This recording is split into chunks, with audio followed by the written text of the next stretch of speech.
On revient évidemment sur les suites de ce refus d'obtempérer d'un automobiliste samedi dernier à Paris. Un acte qui s'est soldé par le décès d'une personne, la passagère du véhicule. Puisque les policiers ont tiré sur la voiture, ils se sentaient, disent-ils, contraints par le danger. Après une garde à vue des 3 policiers durant 72 heures, ils ressortent libres. Ils n'ont pas été déférés devant un juge. Je vous propose d'écouter la réaction de leur avocat, maître Laurent Franck-Liénard. Et ça a été une garde à vue très éprouvante pour mes clients parce qu'ils ont passé presque 48 heures en garde à vue. Ils ont dormi 2 nuits en cellule. Ils ont donné l'ensemble des éléments d'information dont ils disposaient. Ils ont expliqué leurs gestes. Ils ont expliqué la légitimité de leur tir. Et aujourd'hui, ils sortent libres. Ils vont pouvoir embrasser ceux qui leur sont chers. Et ça, c'est vraiment très important pour eux. Moi, je suis très satisfait qu'ils sortent comme ça. On avait peur d'une mise en examen avec un contrôle judiciaire strict. On avait peur que le déchaînement médiatique conduise la justice à vouloir aller au-delà de ce qui était nécessaire. Et moi, je suis content qu'ils sortent libres ce soir. On va rejoindre Denis Jacob, donc secrétaire général d'Alternative Police CFDT. Denis Jacob, comment vous recevez cette décision qui a été prise aujourd'hui ? Écoutez, moi je suis particulièrement satisfait et la décision de la justice contredit notamment les propos insultants et provoquants de monsieur Mélenchon. Moi j'ai dénoncé dès ses premiers propos son comportement inadmissible pour un représentant politique et public. Alors on va en reparler dans un deuxième temps, oui. Denis Jacob, là, mais peut-être sur cette décision plus particulièrement. C'est un message très fort qui démontre que nos collègues, a priori, là l'enquête n'est pas terminée, mais en tous les cas le fait qu'ils soient laissés libres aujourd'hui démontre que ce qu'ils ont rapporté c'est la vérité, les vidéos en témoignent.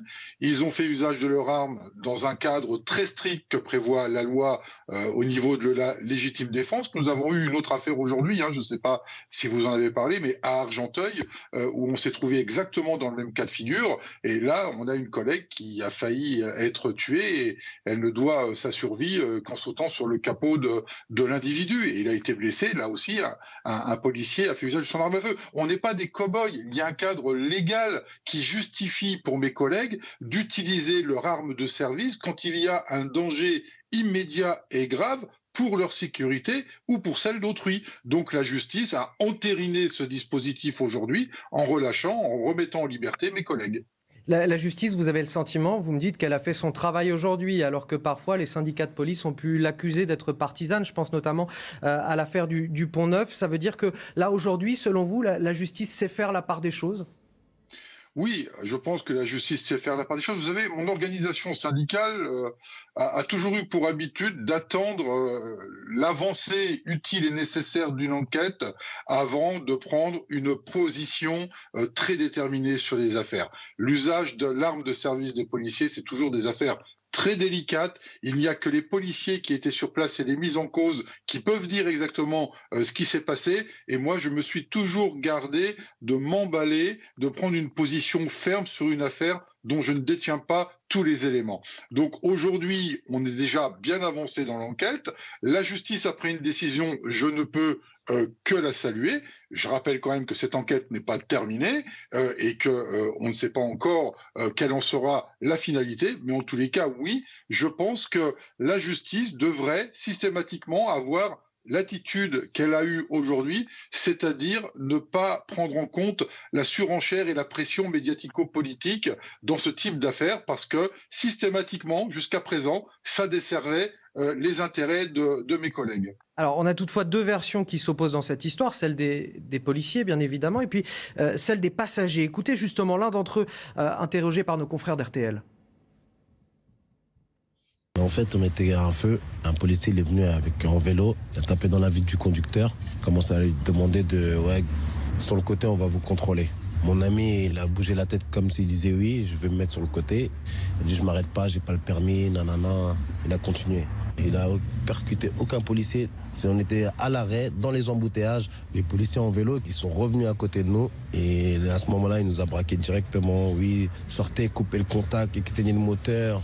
On disait à l'autre, gare-toi, sors. Il ne voulait pas regarder le flic. Peut-être, je crois que c'est à ce moment-là. Le flic, il a dû voir qu'il ne veut pas le calculer, qu'il ne veut pas descendre de la voiture. Il a tiré directement.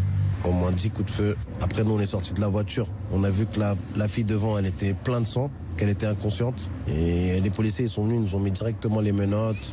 Ils ont commencé à faire un massage cardiaque à la fille. Je suis en colère, c'est abusé. Après, on connaît des histoires. Pour des vraies choses, la personne, elle aurait essayé de foncer dedans, elle aurait mis les gens en danger ou quelque chose comme ça. Oui, mais il n'y avait pas de tout ça. Même dans les films, on ne voit pas ça. Alors Denis Jacob, vous vouliez réagir au témoignage que l'on vient d'entendre de nos confrères d'RTL, le passager de la voiture qui s'est exprimé. Oui, déjà rappeler que dans le cadre de ces refus d'obtempérer, on n'a pas affaire à des conducteurs lambda. Dans la grande majorité des cas, on a affaire à des voyous qui sont défavorablement connus des services de police. Là, en l'occurrence, il faisait l'objet d'une liberté surveillée, l'individu qui conduisait. Mais mes collègues ont fait leur travail. La preuve, le témoin lui-même le dit, on tire pas pour le plaisir de tirer. Et preuve en est, c'est que quand ils ont vu que la passagère était blessée, la première chose qu'ils ont fait, c'est d'aller prodiguer des massages cardiaques. Donc il faut arrêter de croire que les policiers useraient et abuseraient de leur arme de service par pur plaisir de vouloir tuer quelqu'un. Et je n'admets pas aujourd'hui que depuis plusieurs jours, on entende partout que la police tuerait. Ce n'est pas vrai. Denis Jacob, c'est votre avis également ? Oui, oui, tout à fait. Sandra Buisson a tout à fait raison, mais elle connaît très bien le sujet.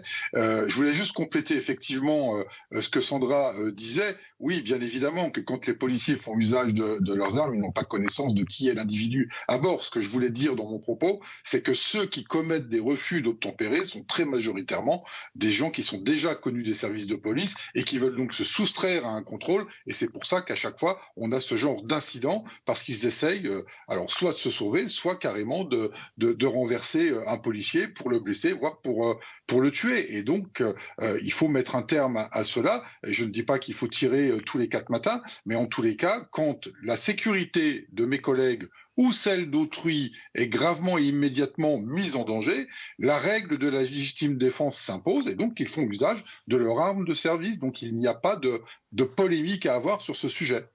Yves Durand, il y a 20 000 refus d'obtempérer chaque année, c'est un refus toutes les 20 minutes. Oui, c'est inacceptable, mais ce qui vient d'être dit est très juste. Moi, je rejoins ce qui vient d'être dit par le leader syndical de la CFDT. Et je remarque d'ailleurs la grande responsabilité de son propos par rapport à d'autres, mais le refus d'obtempérer, c'est en soi déjà un délit. Donc, il doit être sanctionné, bien entendu, d'une manière appropriée, c'est-à-dire que, comme ça a été dit, pas systématiquement en tirant dans les jambes, mais à partir du moment où il y a refus d'obtempérer et surtout où il y a mise en danger de la vie soit d'autrui, soit des policiers eux-mêmes, il est évident que là, il doit y avoir une réponse policière. Moi, je me félicite du caractère républicain de la police.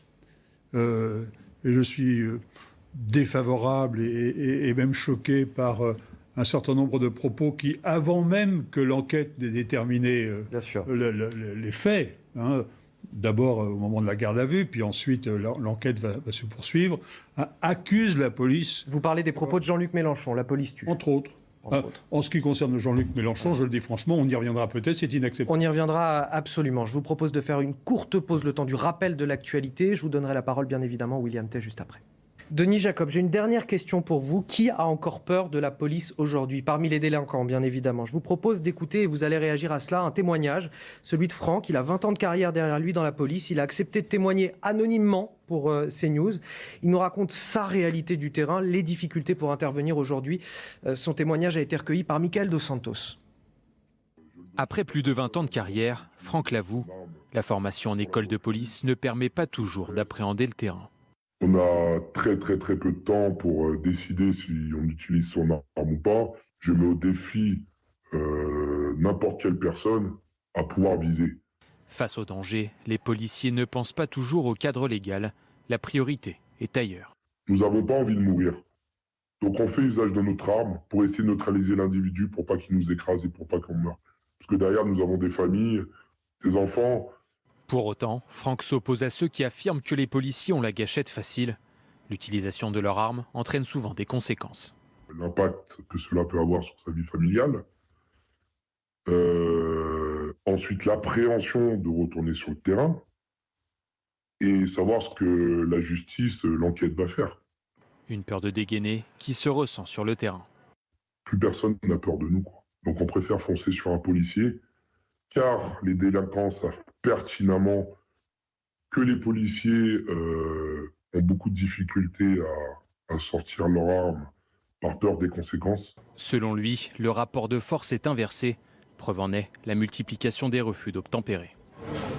Et il nous reste à peu près 1 minute 30, Denis Jacob, et je voulais vous donner le mot de la fin là-dessus, avec cette phrase inquiétante qu'on vient d'entendre. Plus personne n'a peur de nous, c'est ce que dit Franck, ce policier. Il dit les policiers ont beaucoup de difficultés à sortir leurs armes par peur des conséquences. Et finalement, les délinquants, ils savent bien ça. Complètement. Enfin, vous savez, avant d'être syndicaliste, je suis policier et j'étais moi-même confronté à ce type de situation, de sortir mon arme de service face à des individus qui correspondaient à un signalement. Je n'ai pas utilisé mon arme de service à l'époque parce qu'il n'y avait pas de danger immédiat et fort heureusement, c'était pas les bonnes personnes recherchées. Donc, vous voyez, quand on utilise son arme de service, on a 1/10 de seconde de réflexion pour savoir si on va utiliser ou pas notre arme de service. Donc, on n'est que des êtres humains. Alors oui, on est professionnel, on est formé, mais sur chaque intervention est différente et le temps de réaction est infini-décimal pour savoir si on va prendre notre arme de service ou pas. Alors oui, on n'a plus peur des policiers. Pourquoi? Tout d'abord parce que il y a des paroles publiques qui fait qu'aujourd'hui on remet en cause la légitimité des actions des policiers. Donc quand des élus, des personnalités publiques remettent en cause le bien fondé de notre action, vous comprenez bien que le citoyen lambda va considérer que puisqu'il y a des élus qui le disent, eux peuvent en faire autant et ne pas donc respecter l'action de la police. Et puis il y a un autre sujet, ça concerne pas d'ailleurs que les policiers, c'est les peines qui sont prises, la réponse pénale qui est prise par la justice et qui, je pense, n'est pas suffisamment forte aujourd'hui pour dissuader, c'est-à-dire un principe de peine systématique. Alors moi, je suis pas favorable aux peines planchées. Je considère que le code pénal est suffisamment riche pour condamner, pour sanctionner, mais encore faut-il qu'on les applique. Et très régulièrement, les délinquants que nous rencontrons quotidiennement sur le terrain, se voient condamnés à des travaux d'intérêt général, à des peines de sursis, à des rappels à la loi, et que quand ces gens-là cumulent ce genre de sanctions qui ne sont pas des sanctions fermes, ils se disent après tout continuons puisque de toute façon rien ne se passe derrière quand on commet un délit. Donc c'est ça qui fait qu'aujourd'hui la peur du gendarme que certains d'entre nous, parce qu'on est d'une certaine génération, on a connu quand on était gamin, cette peur du gendarme n'existe plus. Merci Denis Jacob, merci Sandra Buisson également pour vos précisions sur ce plateau. On va marquer une courte pause sur CNews, on revient dans un instant avec un nouveau journal à 16h, puis on continuera nos débats bien sûr avec Yves Durand, Sébastien Ligné et William Tay. Cet autre refus d'obtempérer cette nuit à Argenteuil dans le Val d'Oise. Un homme a été blessé par un policier. Nous sommes avec Mario Bazac du service police-justice de CNews. Marie, expliquez-nous que s'est-il passé exactement ?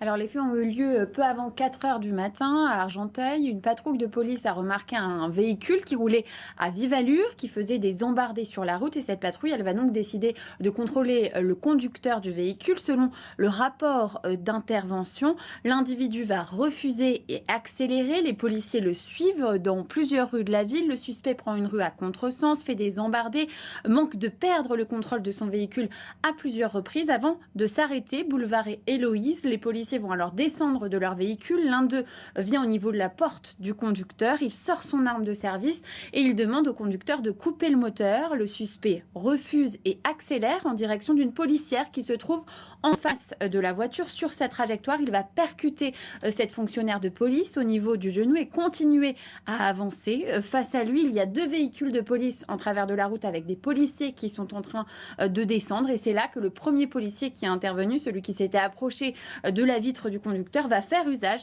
de son arme et va tirer en direction du conducteur. Il l'atteint dans le dos au niveau de l'omoplate. Le véhicule ensuite va percuter une des 2 voitures de police. Alors le conducteur est âgé de 21 ans. Il était alcoolisé au moment des faits. Il conduisait sans permis de conduire et son pronostic vital n'est pas engagé. L'IGPN, la police des polices, a été saisie pour savoir dans quelles conditions ce policier avait fait usage de son arme, s'il avait bien fait un usage strictement nécessaire et proportionné de cette arme. Et puis en parallèle, une enquête pour tentative d'homicide sur personne dépositaire de l'autorité publique a été ouverte et cette fois, elle concerne le conducteur du véhicule.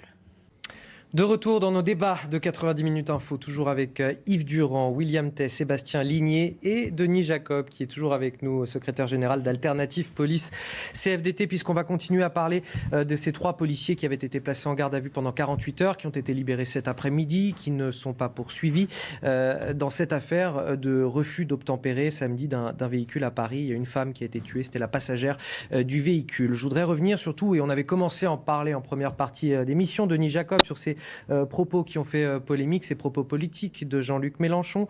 Encore un abus de pouvoir inacceptable, disait-il. La police tue. Des propos qui ont suscité l'indignation d'une grande partie de la classe politique, tout d'abord, et notamment Marine Le Pen. Lui, Jean-Luc Mélenchon, était encore interviewé ce matin. Il persiste et signe. Je vous propose de les écouter. Jean-Luc Mélenchon est toujours du côté des voyous, il est toujours du côté des criminels. Il n'est jamais du côté des forces de l'ordre, qui pourtant essayent tant bien que mal, dans une situation d'ensauvagement de la société, d'assurer la protection des Français. Nous en sommes à 4 morts en 4 mois pour des refus d'obtempérer. Là, dans ce cas précis, je le redis, je ne suis pas d'accord. Nous avons eu 4 morts en 4 mois. Nous avons eu un dispositif policier honteux au Stade de France qui nous a fait de nous la risée du monde. Denis Jacob, Jean-Luc Mélenchon n'a clairement pas l'air de faire son mea culpa, ça vous surprend ? Non, ça me surprend pas. Excusez-moi, je vais faire une petite boutade, mais là, c'est pas Jean-Luc Mélenchon, c'est Jean-Luc Mélenchon-tout. C'est-à-dire que il confond le Stade de France, les moyens de sécurité avec le maintien de l'ordre qui ont été mis en place, l'histoire des refus d'obtempérer, et il démontre en fait qu'il ne connaît absolument pas, et c'est grave pour quelqu'un qui prétend vouloir être Premier ministre, c'est grave de voir quelqu'un qui ne connaît ni le fonctionnement de la justice, qui ne connaît ni les lois, ni les textes, et encore moins comment travaille la police nationale. Et voilà ce qu'on a comme propos. Et le souci, c'est que il alimente régulièrement cette haine anti-flic, et contrairement à ce qu'il dit, la République c'est pas lui, mais la République c'est nous, les policiers. Et nous sommes là pour assurer la sécurité de nos concitoyens dans le respect des règles. Et comprenez bien que mon propos n'est absolument pas populiste, puisque je suis une des rares des organisations syndicales à dire que quand un policier commet une faute avérée, il doit être sanctionné. Et la police nationale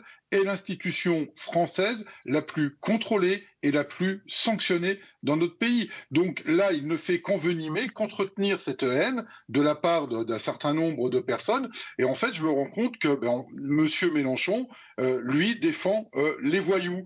Et étrangement, dans ses équipes, dans ses entourages, il ne s'émeut pas beaucoup de ceux qui agressent sexuellement ou de ceux qui sont filmés en train de sniffer une poudre blanche qu'il justifie comme étant du Doliprane écrasé. Donc, qui commence déjà par balayer devant sa porte, comme on dit, puis après, il pourra venir faire des leçons de morale aux autres. Je vais remercier Denis Jacob, secrétaire général d'Alternative Police CFDT, d'avoir participé à ce débat aujourd'hui dans 90 minutes info.